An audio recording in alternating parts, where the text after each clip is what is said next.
Welcome to the Ezra podcast. And we're talking about some fights this weekend that actually happened. Now, that's going to be the Fundora card versus Ocampo. Now, there was another fight that was supposed to happen that was pretty big, especially in Europe. It was going to be really huge, right? And I think here was getting a little bit of buzz, or just would it, people would have been curious. Now, it's Conor Benn versus Chris Eubank Jr. Now, that fight didn't happen. I want to go over real quick just what exactly the events that led to this fight not happening. Sometimes I talk on here as if everybody is under the same understanding that I am.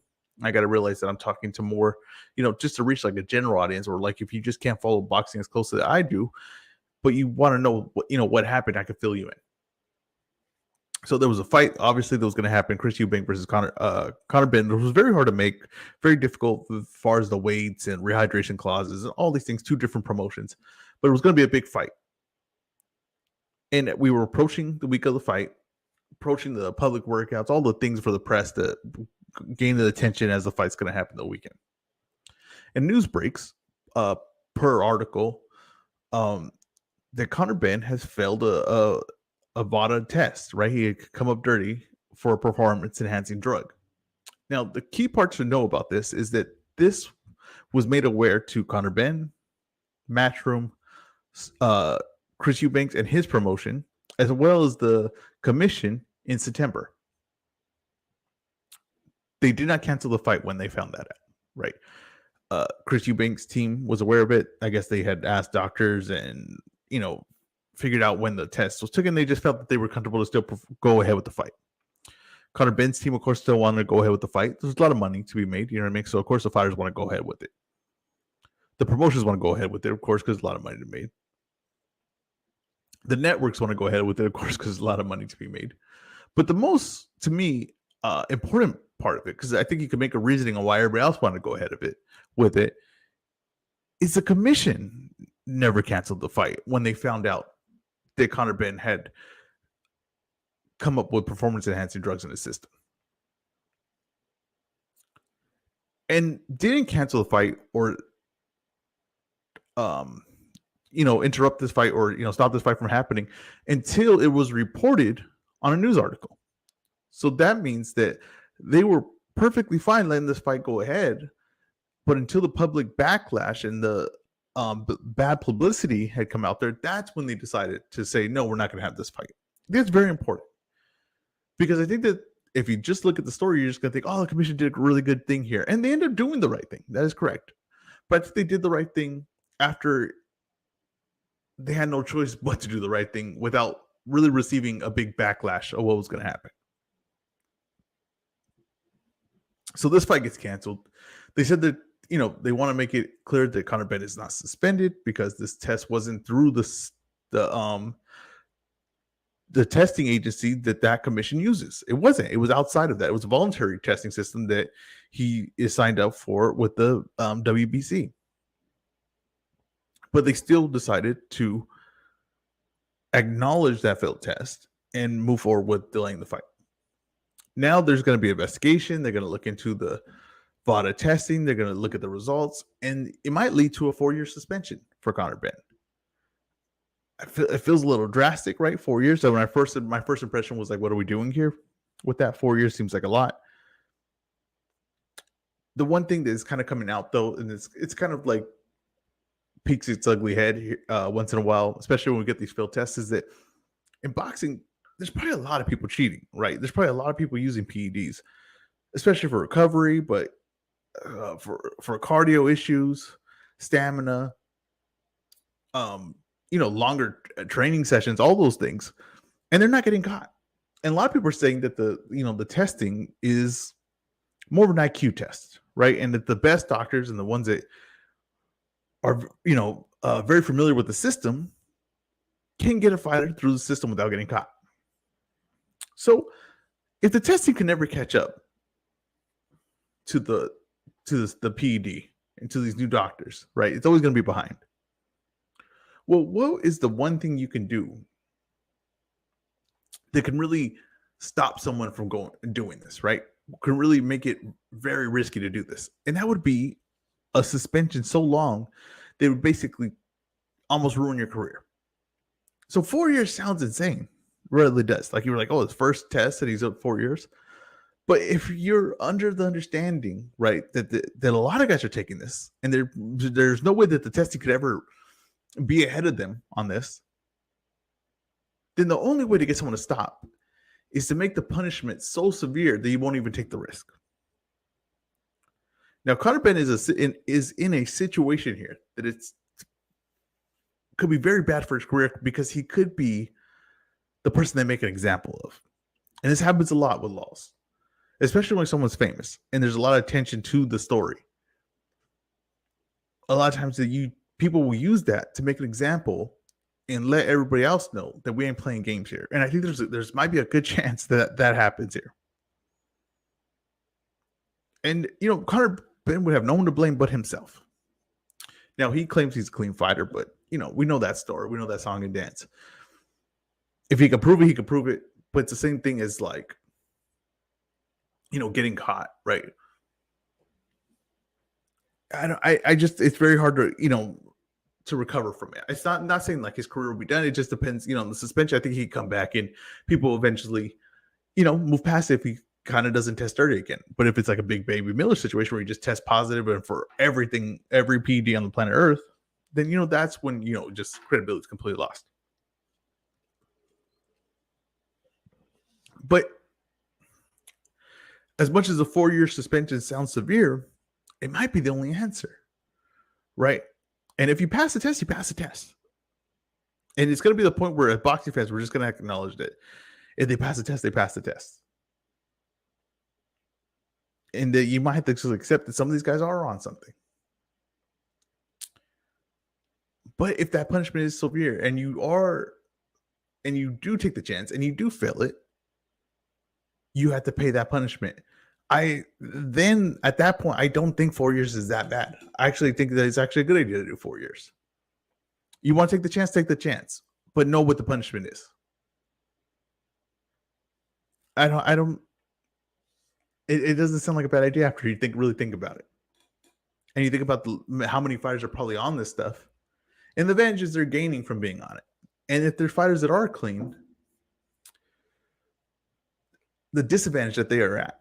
I do want you to remember, though, that some of this is for show, right? Because their testing is usually only for like the main event. The strict, rigorous testing that's going on here. And a lot of undercards are not tested like that. And a lot of undercards are using. And boxing, because it's such a wide open sport and there's a lot of lower level cards that are not testing at all. And I'm a guy that fought on a lower level card. I could guarantee you I was not tested. And if I was, it was like the day before the fight. So I don't think those are catching many or anybody. So don't think that, now the sport's clean because of this, because it's not, and you're lying to yourself. Now, a lot of these sports probably aren't clean, but remember that the boxing as a sport is huge, humongous, and spread out, and not under one commission or one, umbrella. It's not. So you have to be aware that the guys coming up, the guys working these club shows, they're probably a lot of guys using PEDs. Also, I was asked a question on Twitter, like, are you pro or against PED testing, right? And there was a lot of people that said, don't test. Now, the issue with that, and there was a lot of interesting points, and one of the ones that I thought was most interesting was the financial advantages that people would get. Because some fighters can afford the best stuff, and other fighters can't. So then it wouldn't even be a level playing field saying like, they're on PEDs, because no, some fighters could afford maybe expensive PEDs that wouldn't be accessible to all lower level fighters. So they would never be able to cover that gap unless they could somehow get enough wins and notoriety. So then they could get to that point. So that wouldn't work either. There's always going to be some kind of advantage. So I think the testing, of course, needs to happen. Now, I'm just not going to be naive about it and thinking that they're catching everyone that's doing, but I think that the punishment should be severe. So if you are going to willing to take that chance, you just know that if you get caught, it's probably game over for you. But let's get to some fights that actually did happen. Oh, not yet, Jack Reese. You're always trying to interrupt, Jack Reese. You're always trying to make it by yourself. We'll get to you. But let's get to Fundora Ocampo. And we'll start off with the main event. And once again, Jack Reese will make an appearance. But on my terms, Jack, on my terms. So we get to Fundora Ocampo, and it's a very, very interesting. And this is why you watch all these fights. This is the reason why, if you're going to cover boxing, if you're going to talk the sport, you have to watch everything, because the perspective of the fan is very interesting, and it will let you know how people could get people's opinions about a fighters can be molded in a certain way on just the perspective of a matchup that they had. So going into this fight, Ocampo, who was coming off a good winning streak, but over fighters that, if you look on just BoxRec, the records are nothing's impressive. No names are recognizable. No one's record is, extremely impressive. None of those fighters' resumes are great. But if you watch Ocampo and through that stretch, you see skills in him, abilities in him, and a know-how of boxing and knowing what he does, knowing how to handle himself in the ring. This shows you that he's a skilled fighter. Now, he has the first round loss to Earl Spence, who Earl Spence is one of the best fighters in the world. There's no shame to losing to Earl Spence, but the way he lost to him, it just looked like he just was nowhere near that level. So people have that memory of him, right? Which is his biggest fight, which is probably the only fight that a lot of people have ever seen him in. And then he goes on this win streak. He moves up in weight. But people come into this matchup like, oh, this is a squash match, right? It's a mismatch. This is a fight that Fundora should easily win. And when that happens, Fundora's already against it, because he's actually fighting a capable fighter, a skilled fighter. But people think that he should run through him. And once people think that he should run through him, he's really in a no-win situation. This is the problem with matchmaking. Is that matchmaking has to know that you have to bring someone against a guy like Fundora that is going to somehow raise his stock or raise his notoriety. And Ocampo doesn't do any of those things for Fundora. Now, maybe the way the fight ended up going, it kind of did. But as far as like the pre-matchup hype, this wasn't right for Fundora. This wasn't the right matchup.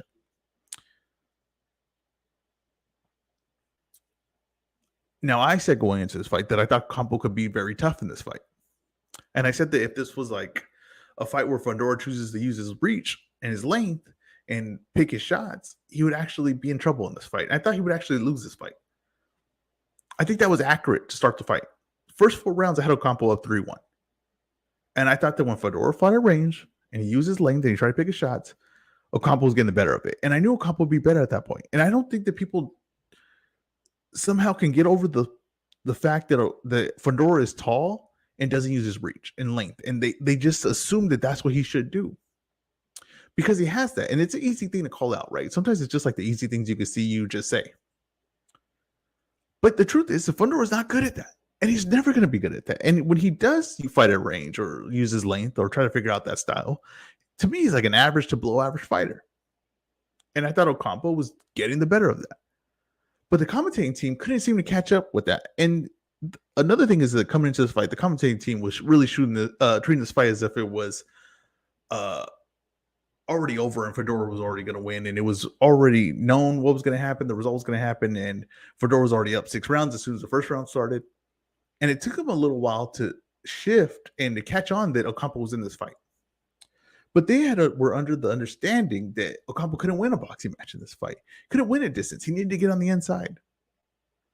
Now, this wasn't accurate, and it wasn't accurate because you could see what was happening in the first 4 rounds.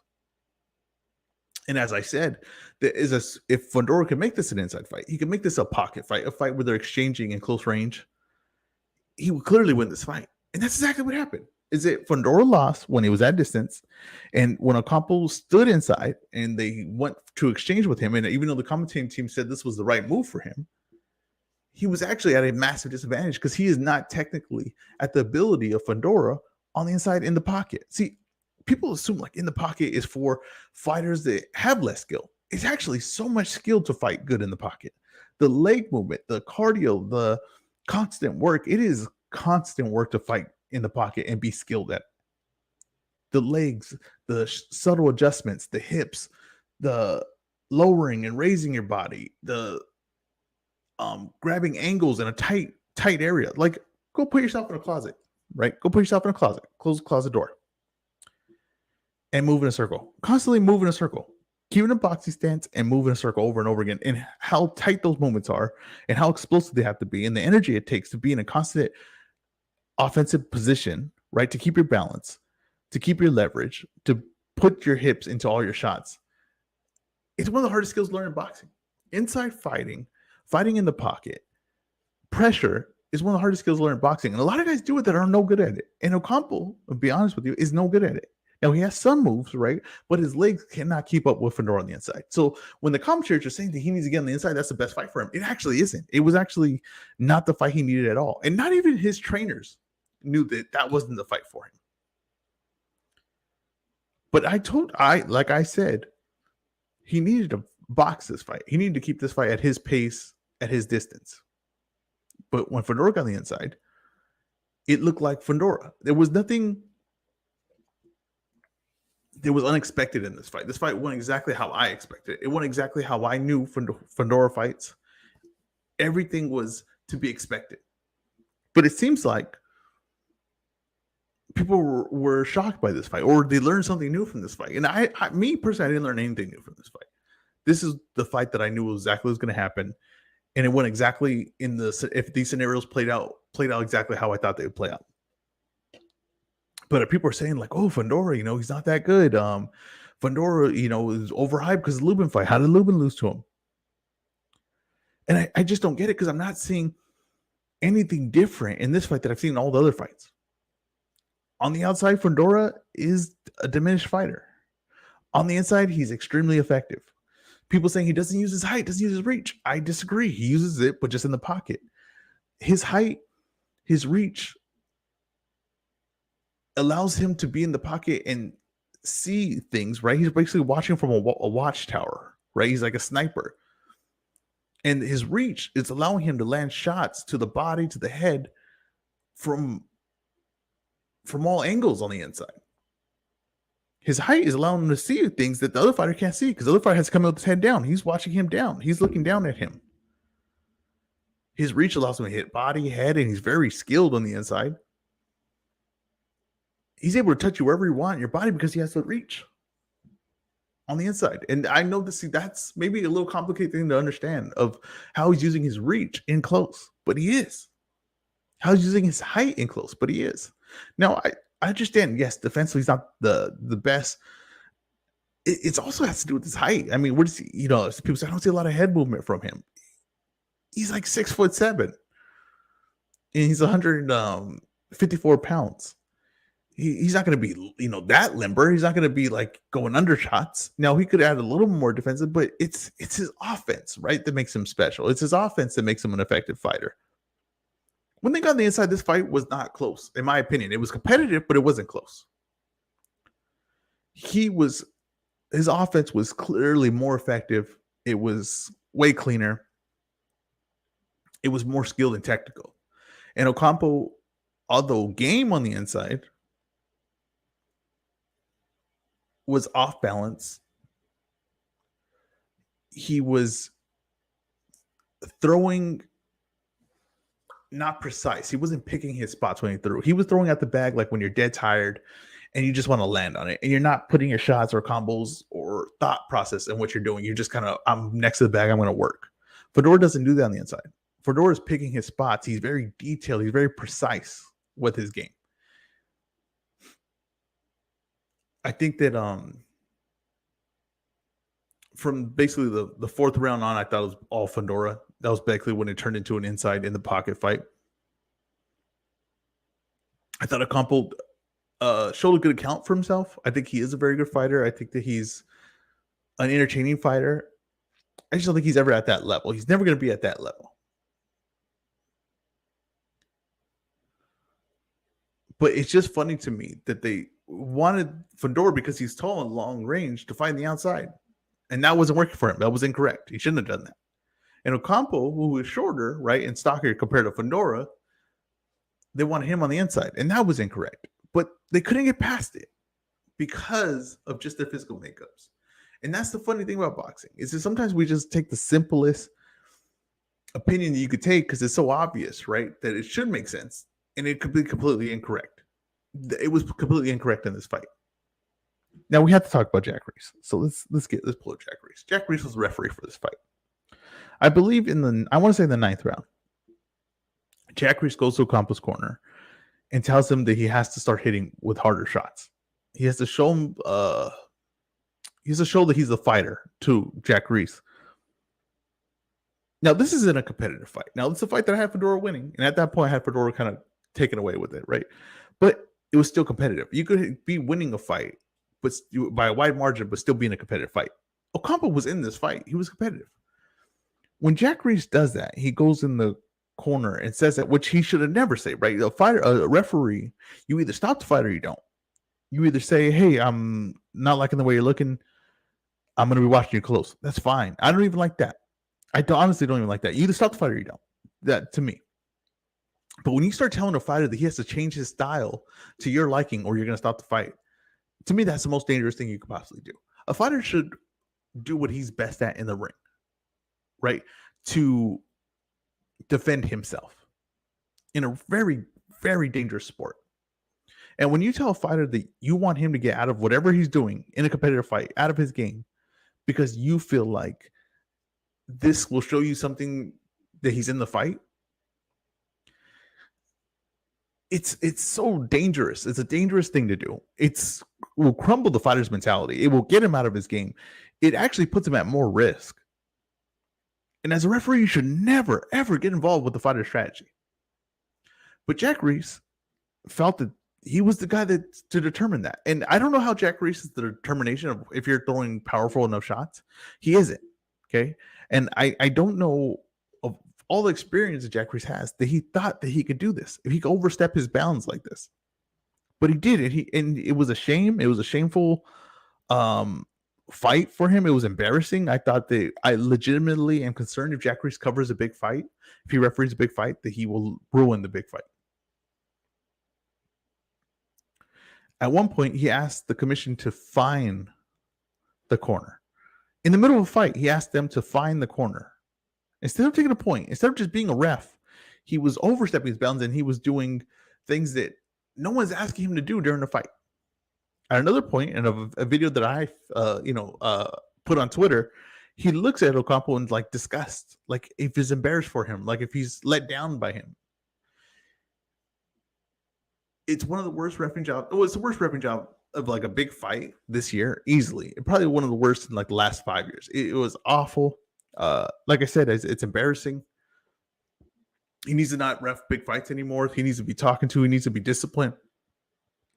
But nothing will happen. That's the truth of it. But it was shameful. That's the only way I could explain it. It was shameful. It was embarrassing. And in a sport that's so dangerous, and a sport that he's supposed to be looking for to protect the fighter, he's supposed to be looking to make sure that the fight is going within the rule set, right? And that no fighter is taking too much damage, he can stop it. He was asking the guy to be more offensive and put himself at more risk. But in a fight that he was putting himself at a lot of risk already. It was just embarrassing. Jack Reese is he's a loser this weekend. This weekend he lost. He was the loser this weekend. Not the fighters, Jack Reese. Now, as far as Fundora going forward, and a lot of people saying, oh, you get knocked out by Charlo. Whatever you felt by Fundora when he fights Charlo, wherever you feel your prediction is, wherever way you're leaning, it shouldn't have been changed by this fight. That's the only thing I'm saying, is it shouldn't have been changed by this fight. This fight is what Fundora does. Now, if a lot of people, I see people say, oh, Fundora fights on the inside like this against Charlo, he's going to get knocked out. Fighting on the inside against Charlo is his only chance of victory. So if you feel like he's going to get knocked out on the inside, that's fine. That's not, I wouldn't say, oh, you're incorrect. No. Charlo's a damn good fighter. There's a good chance that he knocks out Fundora. But understand that Fundora's best chance of winning that fight is on the inside. He's not going to outbox him. He's not going to outbox any of the top 5 guys. His fighting style's on the inside. And I hope Fundora learned from this fight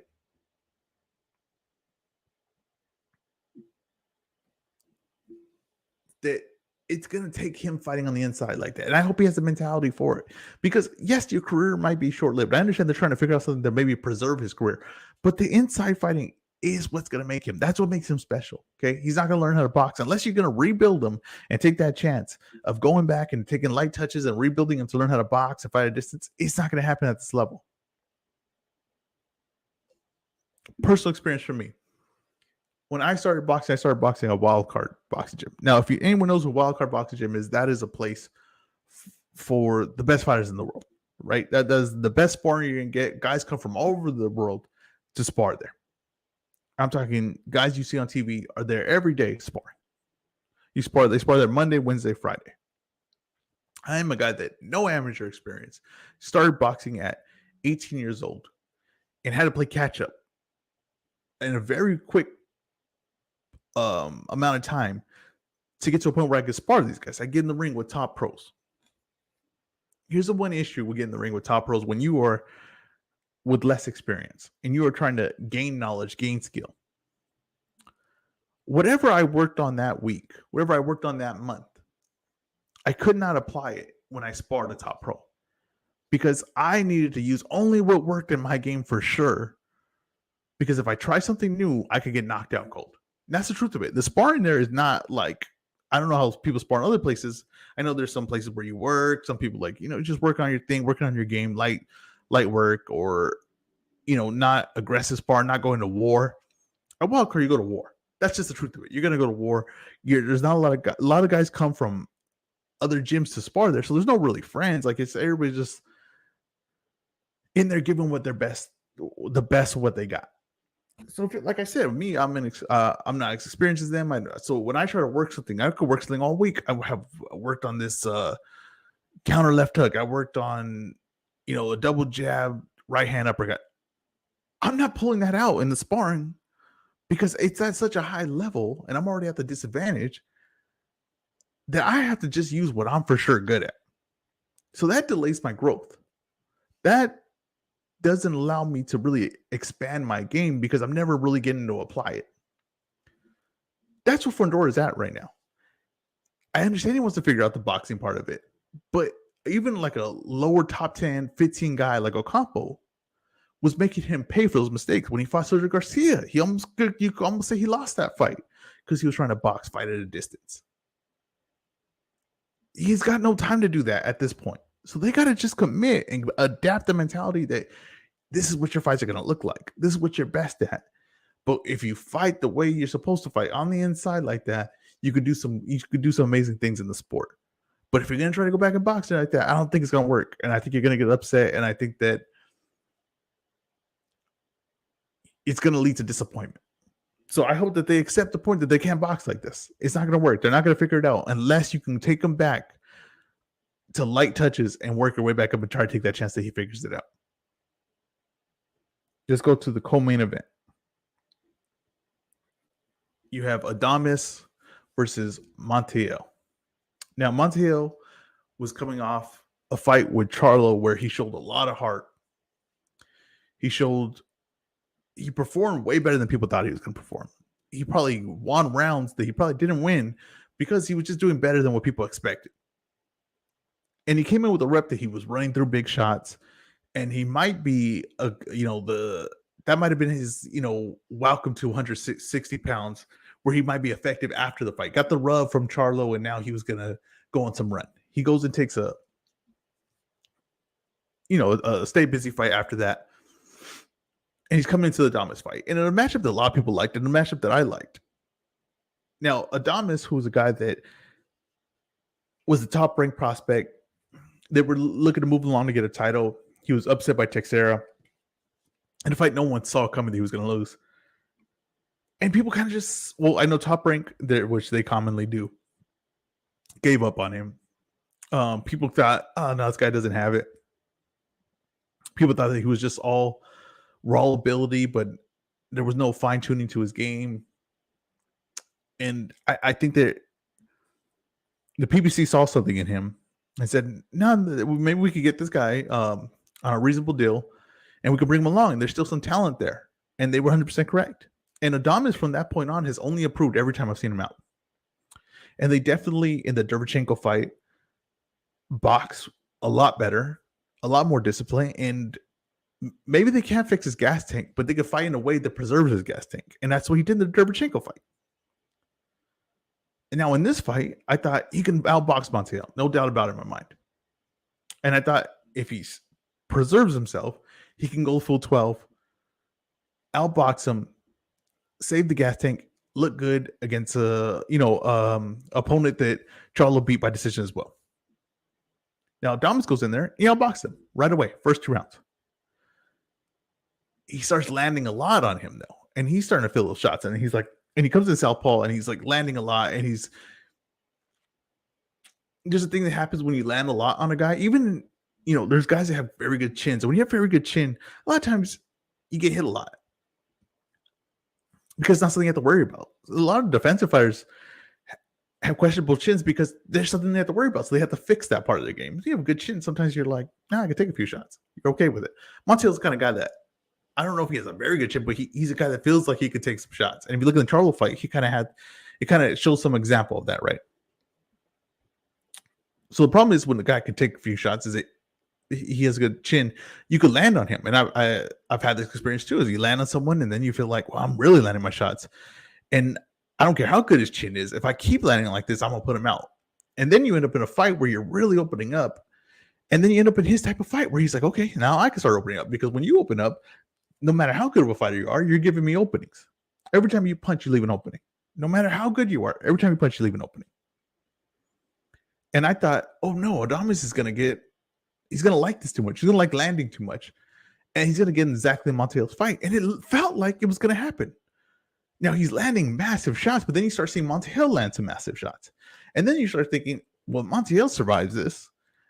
Adames is going to struggle the second half of this fight because he's really going to blow his wad. But his shots start meaning a lot to Montiel. They start affecting him in a way that I didn't think Charlo's shots were affecting Montiel like this.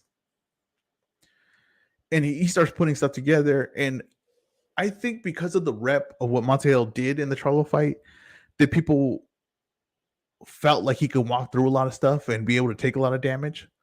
And because of that, when the ref stops the fight, it feels like an early stoppage because of what you saw Montiel do against Charlo. But if it was any other fighter, not Montiel, and you didn't just have that performance, you'd be okay with the stoppage. I'm okay with the stoppage. I thought it was actually a good stoppage.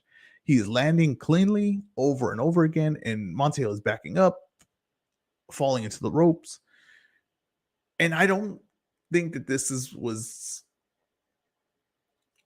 It's fine to say, oh, I could take a shot and everything like that, but you can't take continuous shots in a row and you not blocking or responding. You just can't. I thought it was a good stoppage. I thought it was a gamble by Adames to do that. And I thought that if Montiel could survive it, he might have been in trouble. But he put himself on the map. He did something that Charlo didn't. He made himself at 160 pounds really and the only guy in the PBC has that's really, to me, a credible fight for Charlo. Right? You could say Lara, but Lara's a little past it. Right? Not even a little, like a lot past it. But Adames isn't. Adames is in his prime. He's getting better. He's more skilled. He's more finely tuned than ever. To me, he made the case that it's him, Charlo, next. It has to be. And January is perfect timing for him. He took the gamble. It paid off. He got the stoppage. And he had the performance it needed to grab the attention. And he did that. So it should be rewarded. And Charlo needs an opponent. And if he ain't going to 168, there's no reason not to fight Adames. You're on the same side of the street. It's going to be an easy fight to make. Adames wants it. You need it. If we're being honest. And I think there'll be some excitement for that fight. It's a very interesting fight. It just is. Especially just because I think, honestly, Adames is going to be the best guy, even including Derevchenko, that Charlo ever faced at 160. He might be the best fighter he's ever fought at all in his career. If we're being, if we're, really thinking about it and just his physical ability, I just think it's a very interesting fight and I want to see it. I don't see why it doesn't happen. That's just honest truth. Now we go to the opening bout. And we have Martinez versus Ancalles. Second, just want to. And this fight was a rematch super flyweight for Ancayas. In the first fight, Ancayas loses his belt to Martinez. And I mean, it was more the same, but just more effective for Martinez. And I wanted to say about something about Argentinian fighters. I always talk about this is in boxing, there's people have like, I think it's like a cookie cutter way of fighting, right? Like, hey, you box like this. A good boxer boxes like this. They do these exact movements. And some Argentinian fighters, they just find a style that works best for what their body can do, right? So, I'm not saying they all fight the same. I'm saying that they will get a fighter, and he does this well, and they find a style that just exploits what he does well. And I think a lot of places, other countries, a lot of even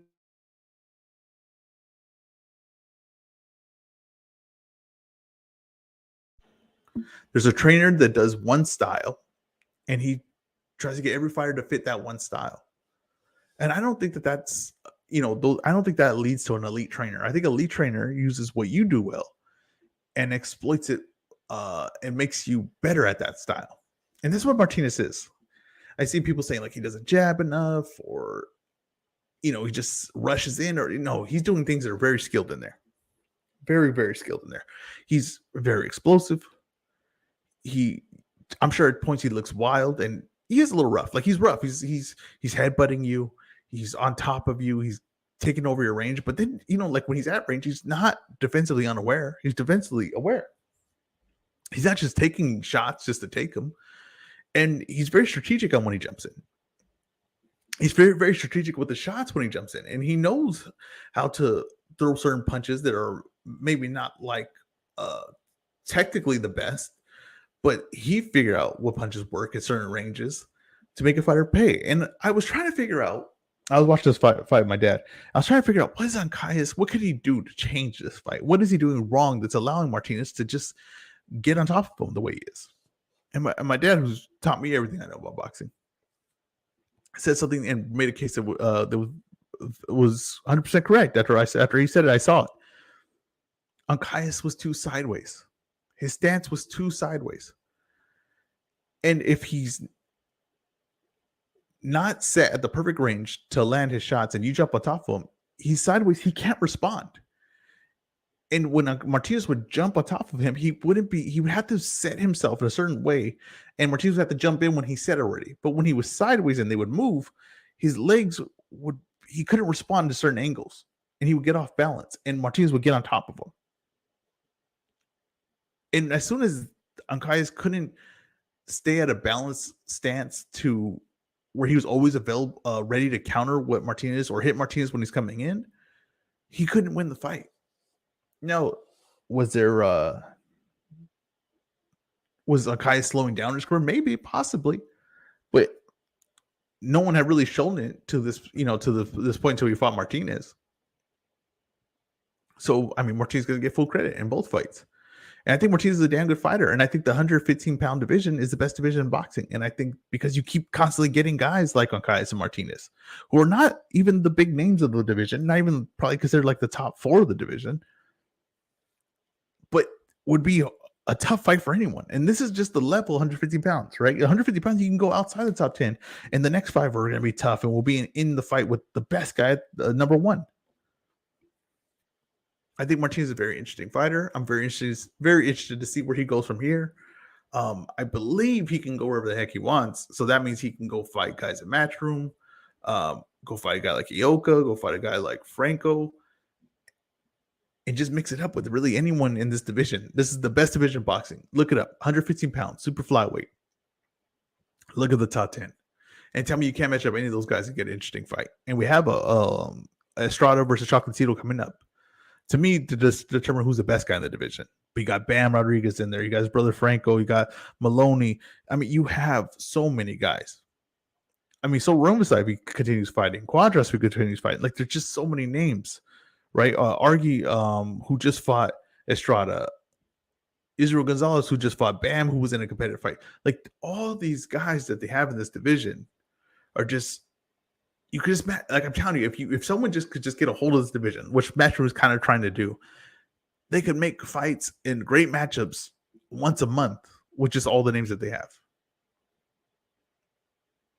I'm curious to see where Ankias goes from here. If he stays with the PBC, he's kind of a tough spot because they don't have a lot of names. And he had to work his way back up to getting like into a title picture or at least another big name like that. But if he could get loose and all these guys could get, the thing with these networks, the network deals, and the network's trying to finally figure it out is like they know they need a state claim of a division. You need to get a stable of one division. That way you can make all the fights within that division. That's why like PBC has 147. They make all the fights that they need to make at 147. And Matchroom was trying to do that 115 pounds. And because Matchroom controls 115 pounds, all those guys kind of need to work their way to Matchroom so they can get those opportunities.